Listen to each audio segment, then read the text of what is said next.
Of our conference for today. Our panel today is titled Gender and Feminism, Critical Readings in the Arab and Islamic Experience. And our speakers for today are Katayoun Amirpour and Huda Sadda. We will start with Katayoun.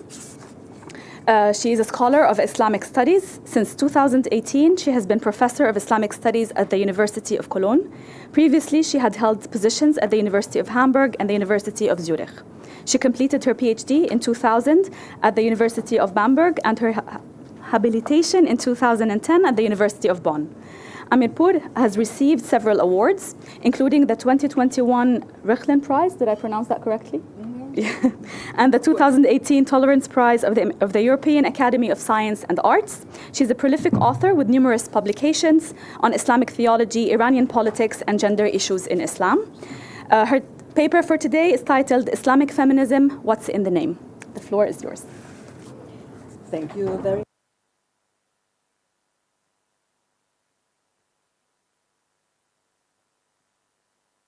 Oh, yeah. Okay. Thanks a lot for having me. I'm very pleased to be here.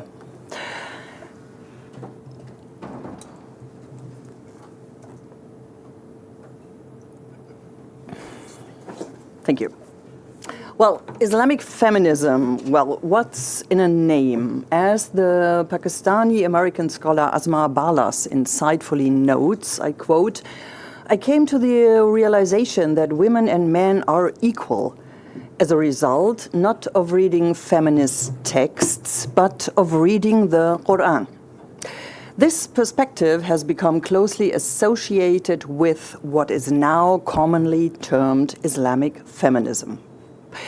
While the concept of Islamic feminism may seem abstract or even contradictory, its relevance becomes strikingly clear when we look at the streets of Iran. In recent years, gender has moved to the forefront of protest movements, transforming the demand for women's rights into a broader call for freedom and systemic change.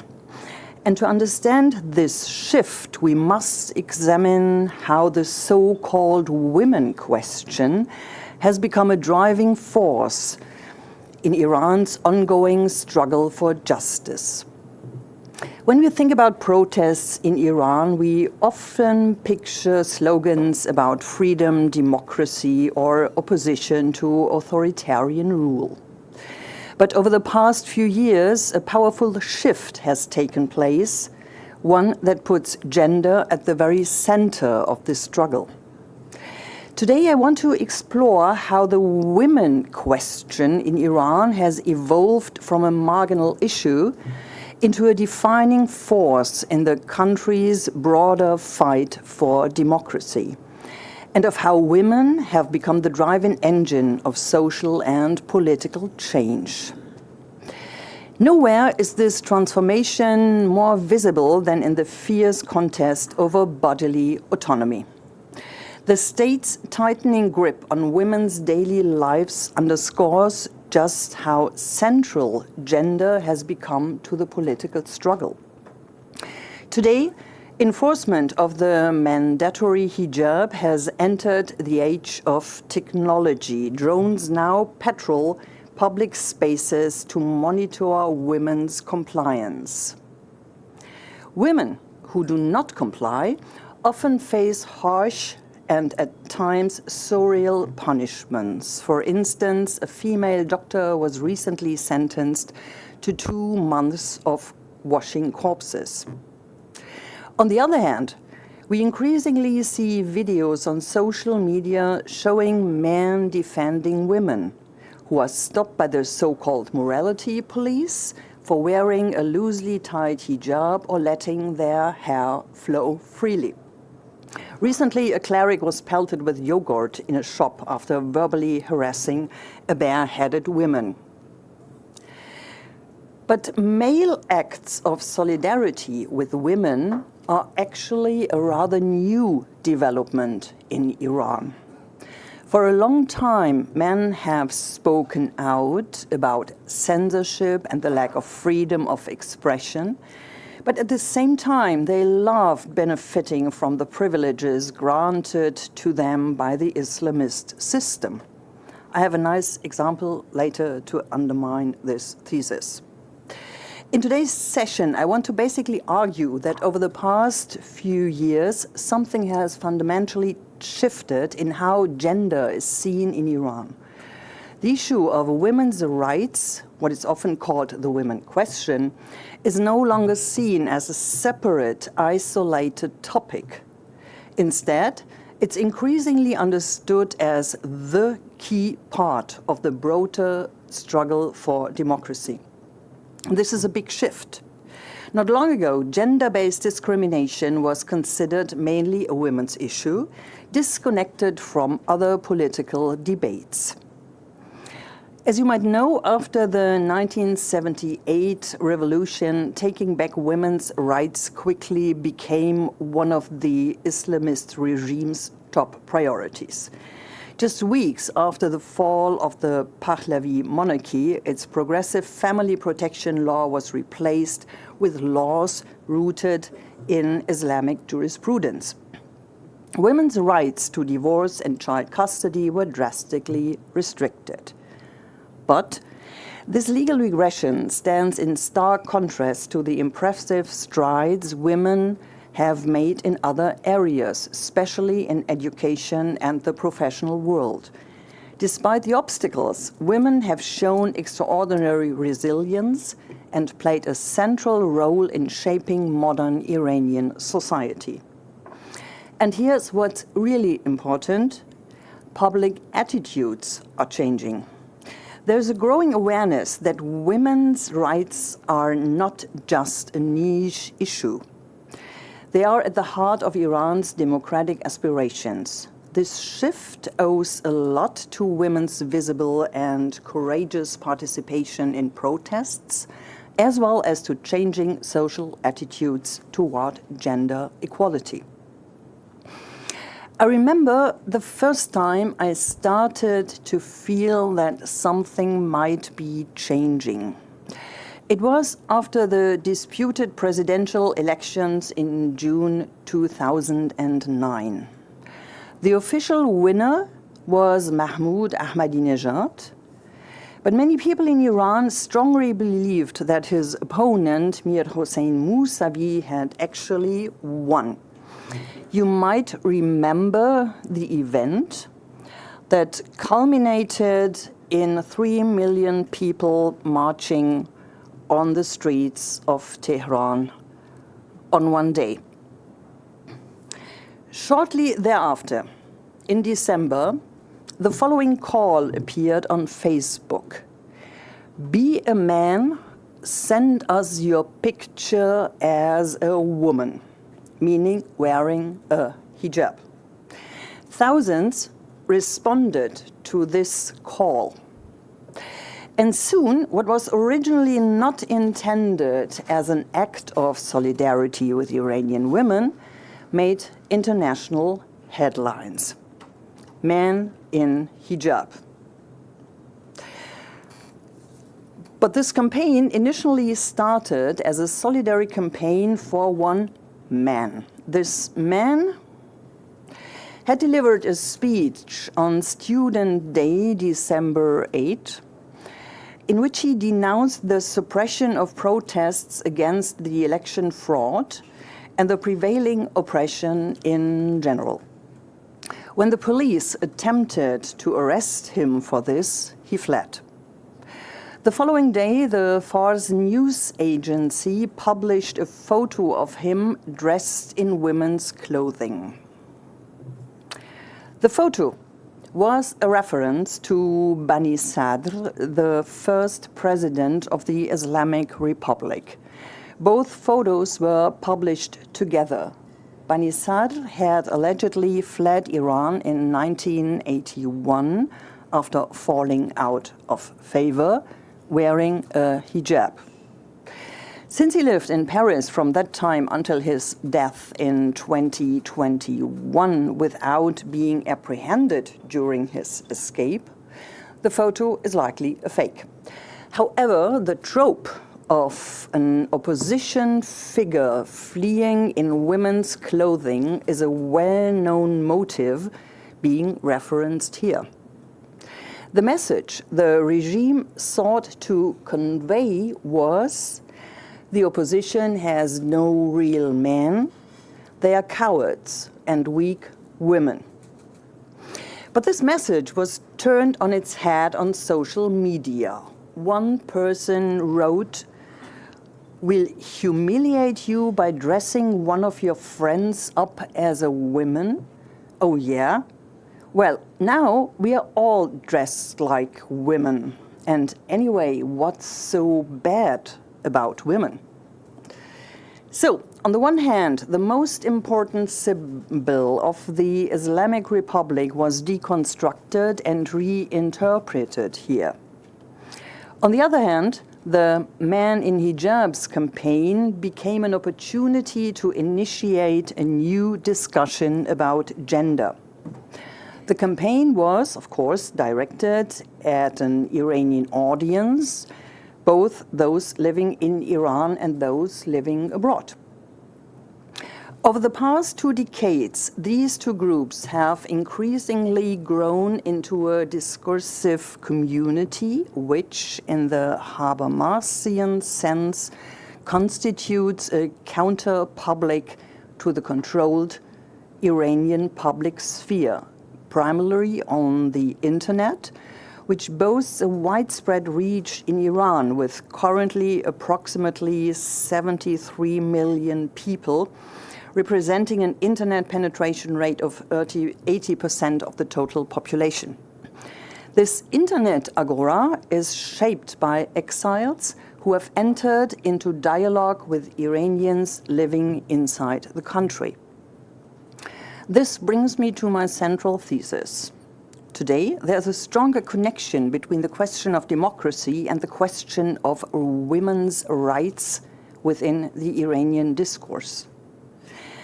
And as I already mentioned, this was not always the case. After the revolution, the issue of legal inequality between men and women was seen purely as a women's issue, something that not only did not concern men, but also had nothing to do with their reform efforts. For decades, men saw no connection between women's issues and the struggle for democracy. When examining the writings of authors advocating for democracy and reform, this absence is striking. From most of them on the topic of gender, nothing. Abdulkarim Soroush, the most prominent figure of the movement, barely addressed gender issues, and when he did, he operated within traditional frameworks. In Kian, his mouthpiece and the most important journal of the so-called religious intellectuals, Roshan Fikran Dini, not a single article on gender issues was ever published. When asked about this, Soroush explained that there were more important questions to address and that women's issues were covered by women's magazines. Gender as a category was simply absent in the thinking of these intellectuals. Instead, they established a hierarchy. Democracy was seen as a primary right, paramount and foundational, while women's rights were relegated to a secondary status. This even led to the perception that the struggle for democracy was the primary battlefield, while the women's movement was seen as a kind of deviation or distraction. Abbas Abdi, one of the leading reformers, once put it that way. Naturally, women protested against this attitude. There should be no scale of priorities where women's rights were ranked below the question of democracy, they argued. Despite this criticism, it remained common in this male-dominated discourse for gender issues to be relegated exclusively to the domain of jurisprudence, fiqh. But fiqh was not considered by reformers as the field in which the reinterpretation of Islam needed to be advanced. This has changed. Really.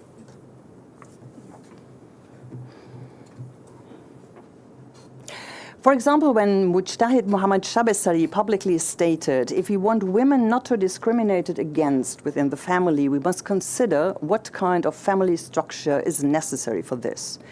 Should we continue insisting that the man is the head of the family and the women dependent on him? Still the same rhetoric. On these questions, human rights, democracy, and social justice converge in our considerations.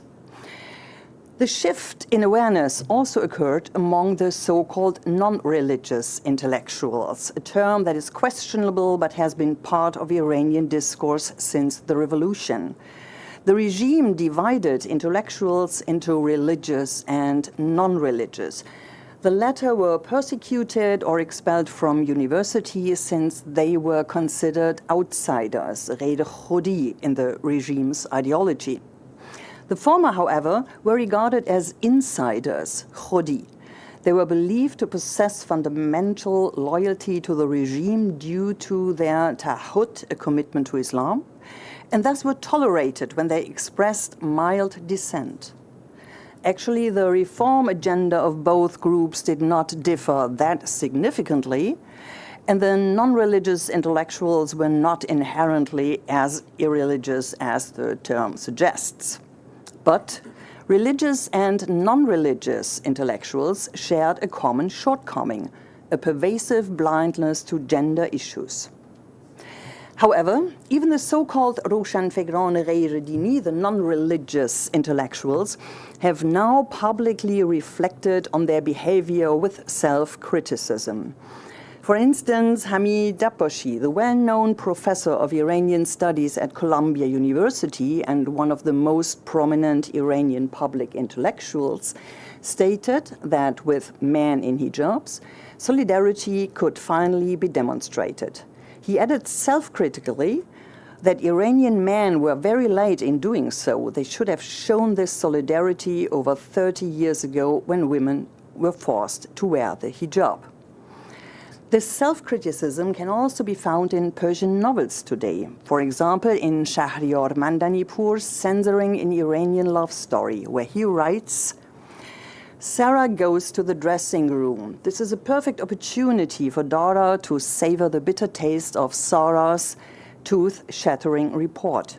Well, like many enlightened Iranian men, he is subconsciously ashamed of his own incompetence and inaction when after the revolution, mothers, sisters, and wives, through coercion, and by having push pins stepped into their foreheads, were forced to wear headscarves and chadors, and year after year their human rights were taken away from them. And at this very moment, the stinging slap of a political inspiration lands on his ear. Dara discovers that during all these years that he and his generation fought for utopia in Iran, they were wrong. And they should have instead fought for this small and basic right. Realizing this might have led to the hashtag It's Man's Turn. Let me briefly I have to really? Yeah. It could take a few more minutes. Yeah, Suzanne told me so. A few more, okay. But it's nice pictures anyway. Let me briefly tell the story of this hashtag. This woman in white is Nilufar Ardalan, known by her nickname Lady Goal. She was the captain of the women's national futsal team at the time. However, when her team qualified for the Asian Championship in Malaysia for the first time ever in December 2015, Lady Goal made headlines not for her performance on the field, but for her absence. It turned out that her husband had denied her permission to travel abroad, a decision permitted under Iranian law. Her husband believed that as a mother, she should be present on their son's first day at school. She herself would have preferred to score goals, but Iranian law does not allow her to make that choice freely. This led to the campaign It's Man's Turn, where men posted their commitments. Thousands of commitments of this kind were submitted to a Facebook page. What has developed from this can be seen today. There is now an awareness that women's rights are not second-tier rights, that they're part of the same problem. And this shift in awareness was also propelled by the evolution of Islamic feminism, which succeeded in integrating intra-Shiite reasoning to connect with the existing male-dominated reform discourse. Leila Ahmad stated in her groundbreaking 1992 study, Islam and Gender, that women in the Islamic world were faced with the choice of being either feminist or nationalist. They had to choose between their faith and their feminism, because nationalism, the fight for national self-determination against colonial rulers and imperialists, often came dressed as Islamism in many parts of the Islamic world. As a woman, one had only two choices: submit to the patriarchy brought by Islamism, or fight against its predominantly patriarchal nature in the name of feminism. This has changed in Iran. You no longer have to make the choice between your faith and your feminism. And I wanted to explore a bit more on that, but I guess that I have to really stop now. Thank you very much. Thank you. Maybe in the Q&A we will have a chance to elaborate. So our next speaker for today is Huda Al-Sadda. She's a feminist activist and professor of English and Comparative Literature at Cairo University, as well as a co-founder of the Women and Memory Forum. She previously served as professor of contemporary Arab world studies at the University of Manchester, co-director of the Center for the Advanced Study of the Arab World in the UK, and a visiting scholar at Georgetown University. Her publications include Gender, Nation, and the Arabic Novel, Egypt 1892 to 2000, which was published in 2022. She's also the co-editor of Oral History in Times of Change, Gender, Documentation, and the Making of Archives, which was published in 2018. And she's also the author of The Humanities in the Arab World in Times of Conflict and Change, published by the Arab Council for the Social Sciences in 2023. Her talk for today is titled, What Did Women Say? A Feminist Approach to the History of Arab Thought. Huda, the floor is yours. Thank you very much وشكرا لكم جميعا وكنت أحب جدا إني أكون معكم. يعني مداخلتي اليوم هي عن that women who has been marginalized in the Arab, the contemporary Arab history. I can't hear you, but can you hear me? I can hear you, yes. بس أنا هل هسمع الترجمة طول الوقت؟ هتلخبط. أقفل الصوت ولا أعمل إيه؟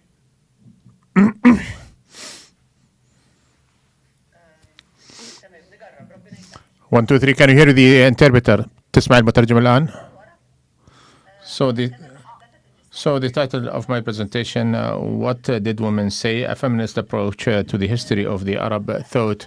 And I will start with saying that the discussions about the big issues that the Arab society have faced in the current era have been linked to the women, their role, and its role after the post-independence era. So the women issue has been very much linked to independence, post-colonialism, and over 1 century. Any discussion about the rights of women in the Arab society turns into an argument about the argumental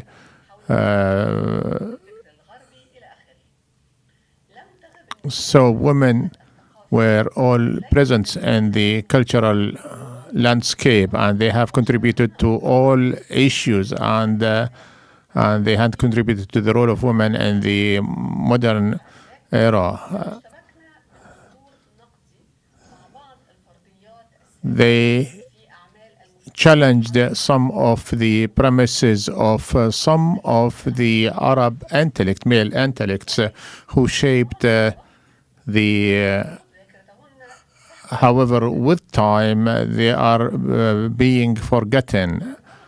And this include women intellects who were played very prominent role during their times. I will speak about 3 leading women: Malak Hafni Nasser, Nazira Saifuddin, and Nadira Shafiq.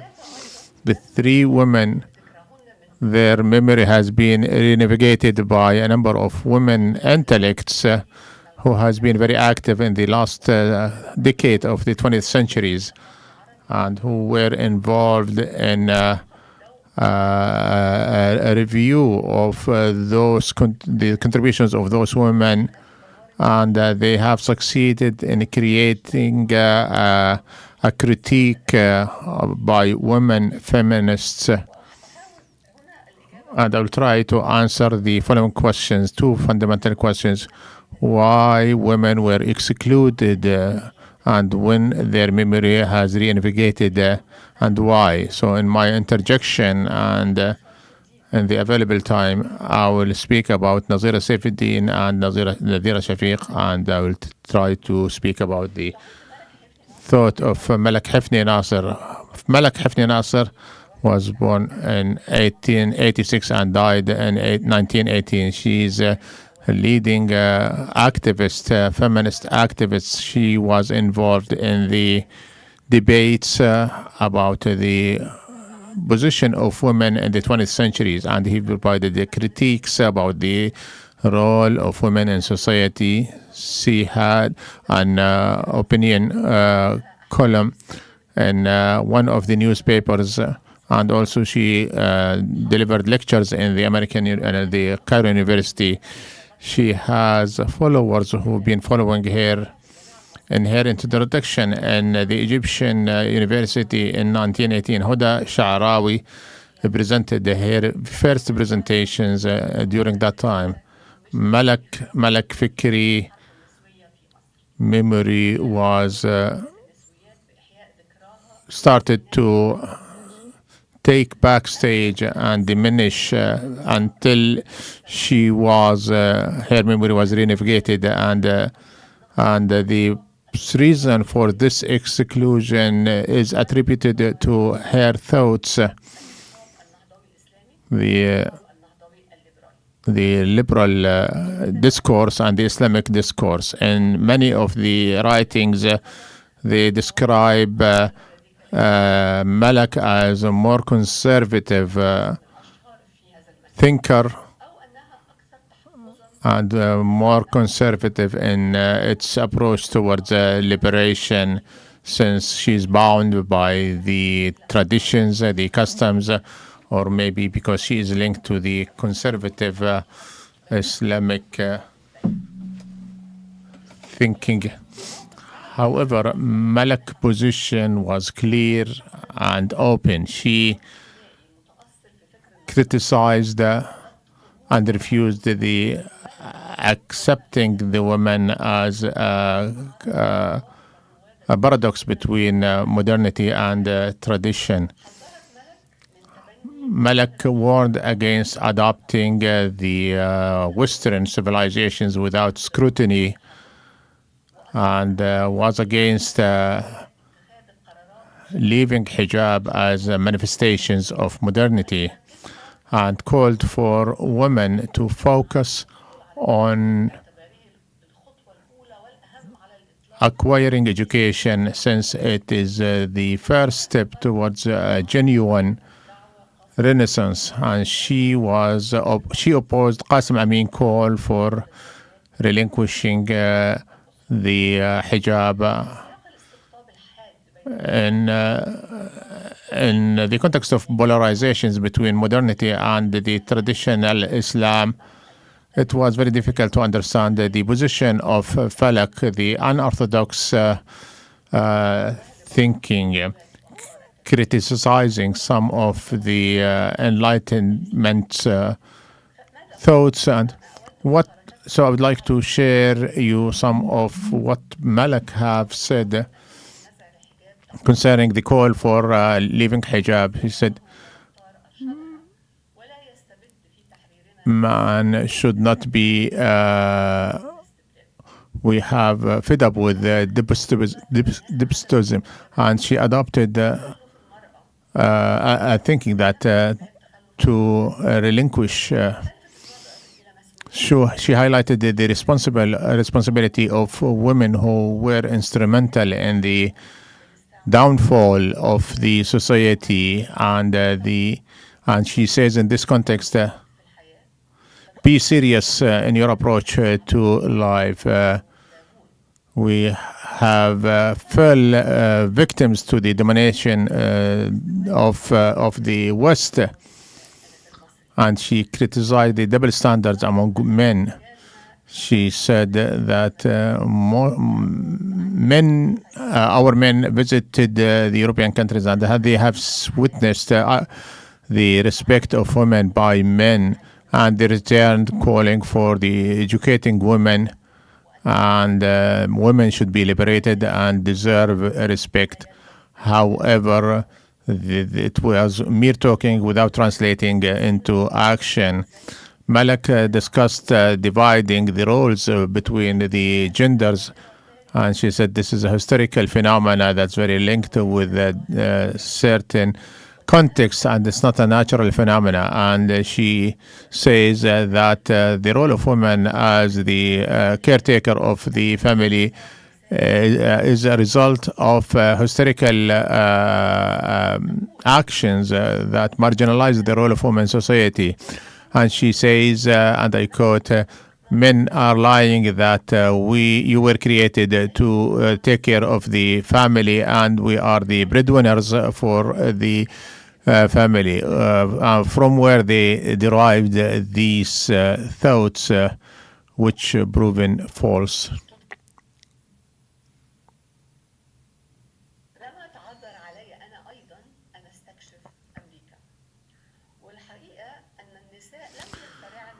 Women were not instrumental in many inventions. However, there were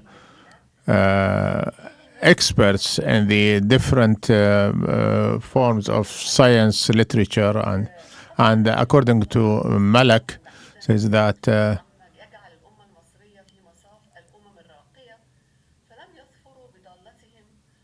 there were strides towards transforming Egypt into a modern state. However, their efforts were futile because they did not give women their importance, their important role, and they let go of their efforts and waited for their destiny.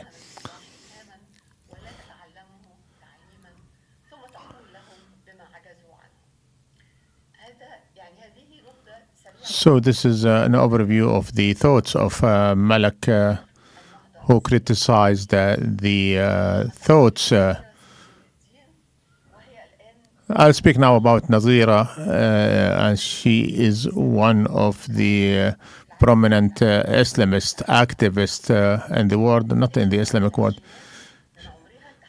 In the 20s of she challenged the interpretation of the Quran, especially the texts that related to the role of women in the society. She was born in 1908. She published two books.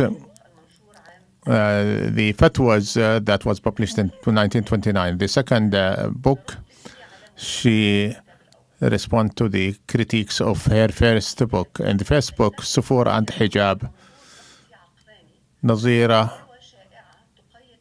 challenged number of dominant fatwas that highlight the role of women, and she was attacked by religious figures who do not want to relinquish their authority, and a number of, on the other hand, a number of liberals والإخلال بالسلم العام والتعدي على القيم والعادات العربية. she was accused that she was attacked because she was a young woman who had the courage to challenge the authority of the shuyukh and the Islamic. والمعرفة التي تمتعت بها مؤلفة الكتاب وحجتها القوية. She had a very strong argument, but despite of that, and despite of the importance of her book, and she was ignored for many decades by the elites, intellectual elites in Egypt and the Arab region. Like Malak Hussein, it was very difficult to classify her literature.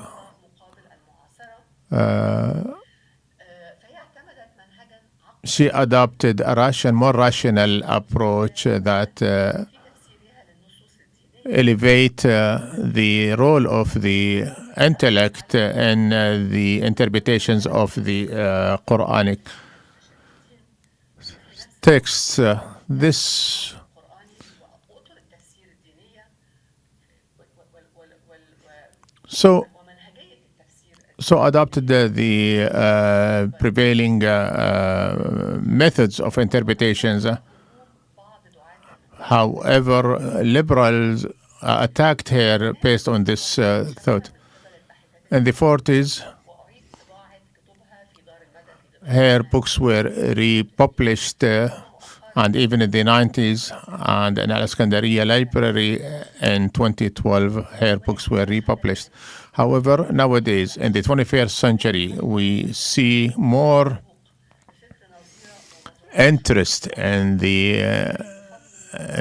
her thoughts, and especially with the emergence of the Islamic feminist movement, which has been crystallized in the 21st century, and include a number of researchers, female researchers from different disciplines who share the same thinking.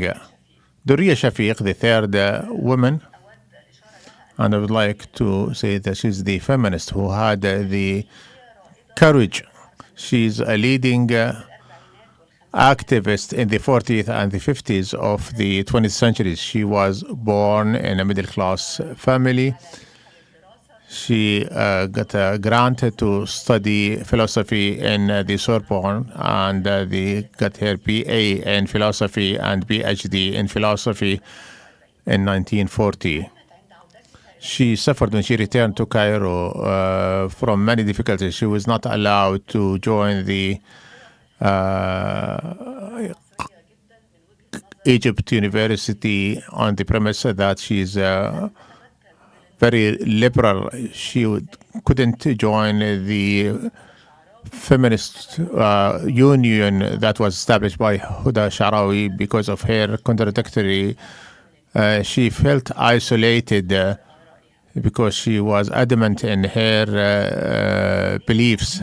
However, her professional career started in 1945 when she became the editor-in-chief for Le Feuille, a French magazine. Then they established Bint al-Nil, the daughter of Nile, to call for the rights of women. Durriya became a leading feminist, and in 1951 she led 1,500 women who came to the parliament calling for reform, and also she established Bint al-Nil party in 1952 after the officers' revolutions, and she published and also she launched a national project to eradicate literalism, and she had strong opinions against excluding women from the Constitution Committee. And after Abdel Nasser toppled Mohammed Najib, the first president in the Republic of Egypt, and enacted legislations that put obstacles before those who called for reforms. So the 1952 Constitution stipulates that women must be educated. However, this condition did not apply on males. In 1955, she had a sit-in in the Embassy of India calling for the withdrawal of the Israeli forces from the Egyptian land, and she was put under house arrest, and her magazine was confiscated, and the party was banned, and she was left alone. The ban was lifted after the death of Jamal Abdel Nasser in 1970, and she committed suicide in 1975 after suffering from isolation. She was very known and very famous at the national, regional, international level in the 50s because she was called to deliver lectures and presentations in many countries. His contributions to the Arab intellect was not limited to the political context. She published poems in French, and she translated parts of the Quran, and she published a book, My Journey from the Pharaohs to... She was an adamant defender of liberty, and she was never did not accept half solutions, and she rejected solutions that her memory was unknown except for some feminists. However, her intellectual work re-emerged after 2011 during the Arab Spring. Durriya is an important figure that calls for rereading the past and the premise of the present.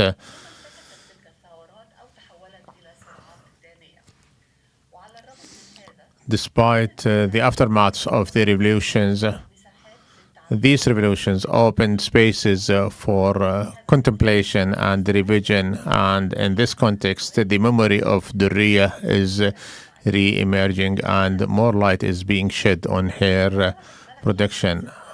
Malak Hifni Nasser was against Qasim Amin, and she criticized the linkage between modernity and tradition. Nazira Ruknuddin challenged the authority of the religious scholars and rejected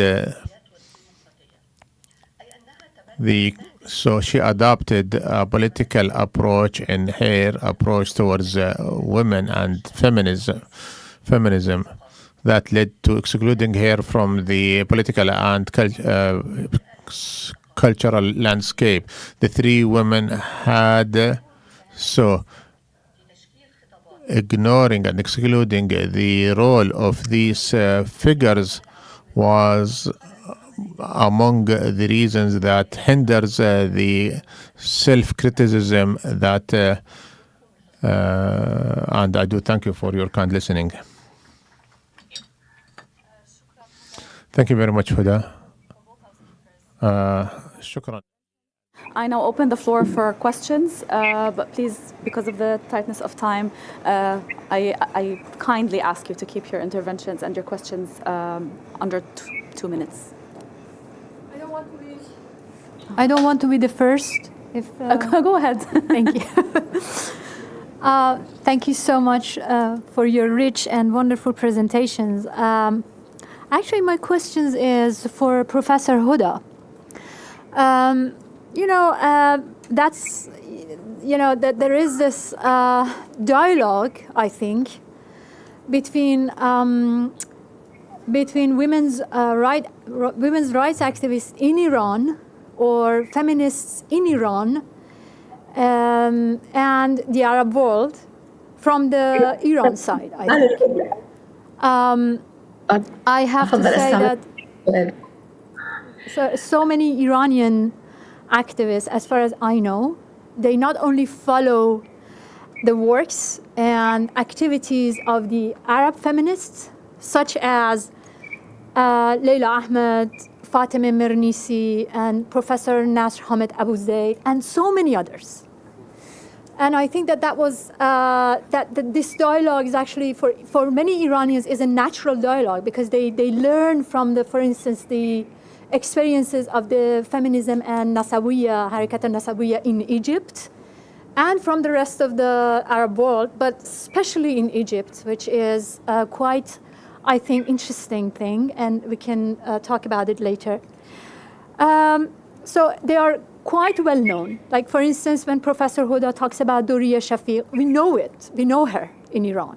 And also Malek Hefni Nasif and many others. So they are well known, and that is something that I have to say. But what about the other side?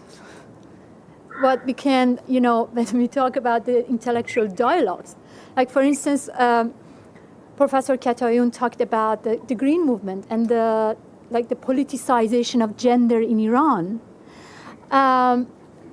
Does this have any sort of impact in the Arab world? Like, what is going on in Iran, for instance, in 2009, and then after that, like recently, the women rights freedom movement in Iran, which was very, like, it was the advancement of what Katayoun clearly explained about how democracy is not separate anymore from gender in Iran. That's a very important move. So my question is, does Iranian women or feminist movement in Iran have any sort of impact? Is it heard in Egypt? Thank you. Yeah, that's the question, because much. it's very important. I think gender is an important aspect of this inter-civilizational dialogue, let's say. Thank you. Thank you very much. We're going to take a few more questions, and then I will leave you the space to answer. Dr. Raja? Okay, thank you. I have a distinction to make, which I hope will end with a question to Dr. Katayoun and Dr. Huda. The distinction I have in mind is between Islamic feminism or Islamic feminists on the one hand, and Muslim feminists and Muslim feminism on the other hand. Islamic feminism, by definition, it has as its frame of reference Islam, the Quran. To what extent it raises questions as to the extent to which women's rights can be viewed as Islamic rights, if provided that that religious texts and practice of which they had are properly interpreted. So this is the frame of the conceptual frame of reference within which they move, and this is why it is right to call it Islamic feminism, because it has an Islamic frame of reference. Muslim feminism, on the other hand, is definitely freer as far as choosing its conceptual framework. It can ally and align itself with the advocacy of human rights and claim that women's rights are human rights after all. It is free to and this is important, it's free to critique opposition to women's rights in the Muslim context by reference to historical factors, economic interest, or even purely gender-based considerations. So I would like to ask Dr. Huda and Dr. Katayoun whether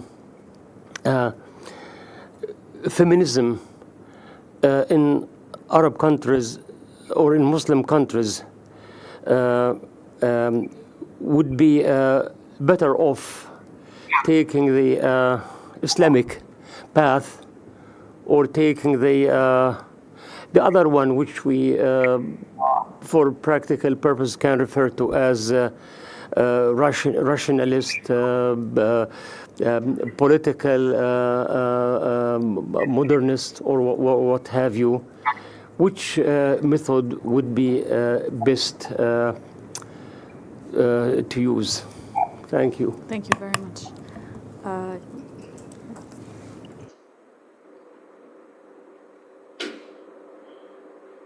So I have a question for Katayoun, if that's okay. Well, you rightly mentioned about religious intellectuals in Iran who ignored women's issue. You mentioned about several kind of examples. But it seems that it wasn't only religious intellectuals, even feminists themselves. Sometimes they thought that the politics is more important than women's rights. It's famous that I think it was the advent of the revolution, Islamic revolution. Humana Atiq, famous feminist university professor, history professor at the University of Tehran, famously interviewed, and she mentioned that when Ayatollah Khomeini mandated hijab as a kind of law enforcement in Iran, she famously claimed that all women in Iran are happy to take hijab if that will help us to fight against imperialism. So that is the aim, not women's rights. So the question is why? Why the politics possibly is more important than women's issue, not only for religious intellectuals, but even for feminists? Do you have it? I would love to hear just your opinion, your perception about that. Thank you. Thank you very much. I'm just going to allow our speakers to answer due to the shortness of time. And if we have more time, I will open the floor again. Katayoun, would you like to start? Should I? Because Of course, the go. first question was actually Whatever you guys prefer. whatever. Well, maybe I have an answer to your question, which was not directed to me, Fatemeh, as well. I mean, there is a language problem.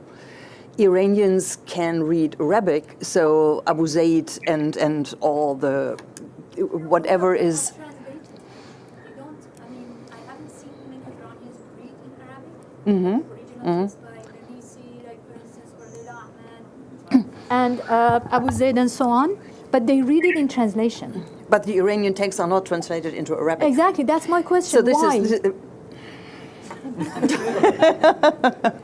Well, this okay. is the case, then Yeah, the question well, would be why. Okay, you know? so yeah, then That is you're the totally right. And I actually saw pictures of women marching in the streets of Lebanon to support the women life freedom movement in Iran. So obviously, well, we have been seeing what was going on. But well, anyway, your question was directed not to me, so.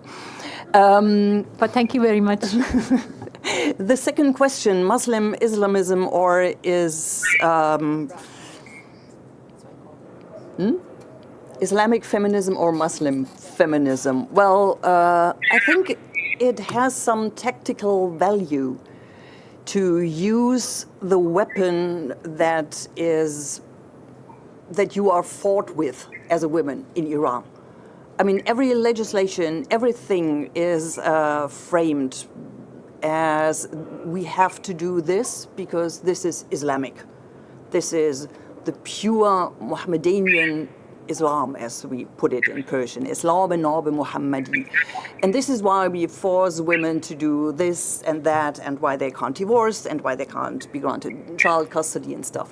So it's strategically interesting and really a good weapon to take the Quran out of the hand of man and do the interpretation yourself. And then state that, well, actually, this is not an Islamic law. This has no basis in Quran. So for tactical reasons, I would say, yeah, it could work. But of course, I know that basically when you argue for women's rights, you can just say, well, there's a Declaration of Human Rights, and I can stick to that, and this is why I want my right, and it has whatever the Quran says.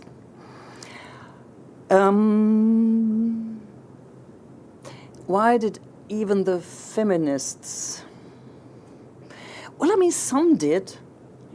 Some did. Even very shortly after the revolution, they said this legislation has no basis in Quran, and then spoke out.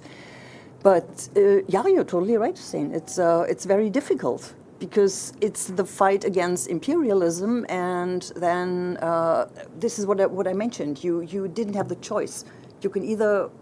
You have to be either a feminist or an anti-imperialist. So this is why Islamic feminism is really important, because it gave the choice to people to reconcile both their faith and their fight against imperialism. But, well, very many women did what you said, but then on the other hand, I mean, Shahla Sherkat and the magazine Zanan, they started in 1989, so they started pretty early fighting for their rights because they saw that the revolution had actually betrayed them. They had not fought for what later came out of the revolution. Oh, sorry. But I'm May I finished just anyway. add something to this question, if that's okay?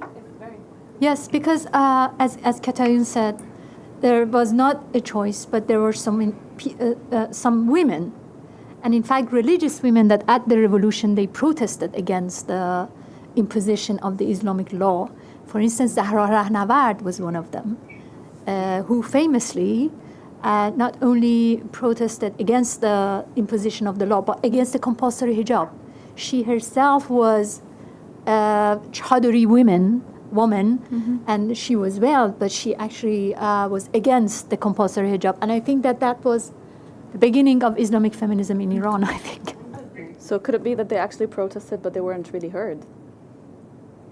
Well, I think we have another Could it be- problem here that, I mean, the biggest demonstration against the new regime were in 1979 on a Women's Day, protesting against compulsory hijab.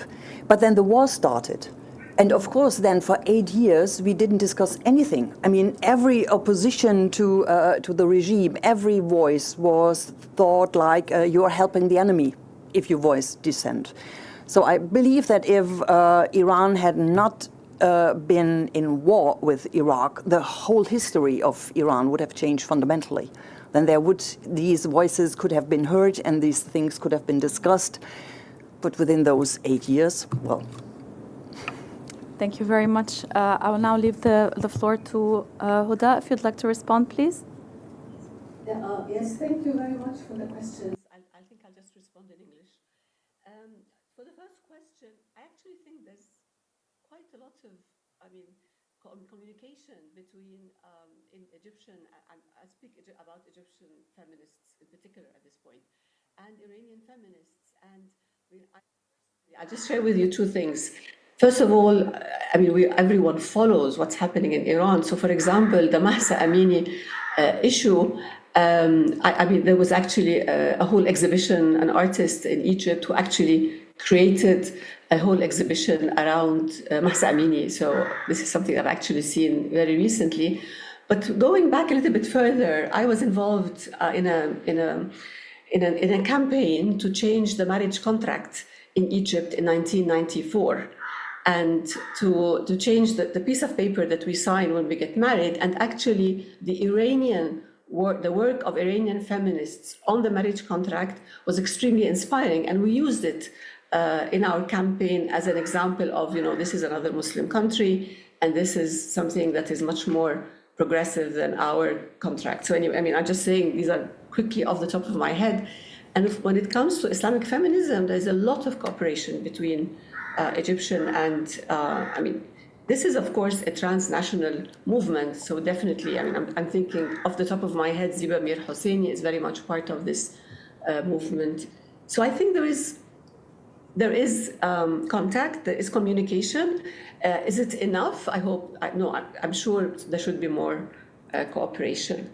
I hope this answers the question. The second question about Islamic feminism and Muslim feminism.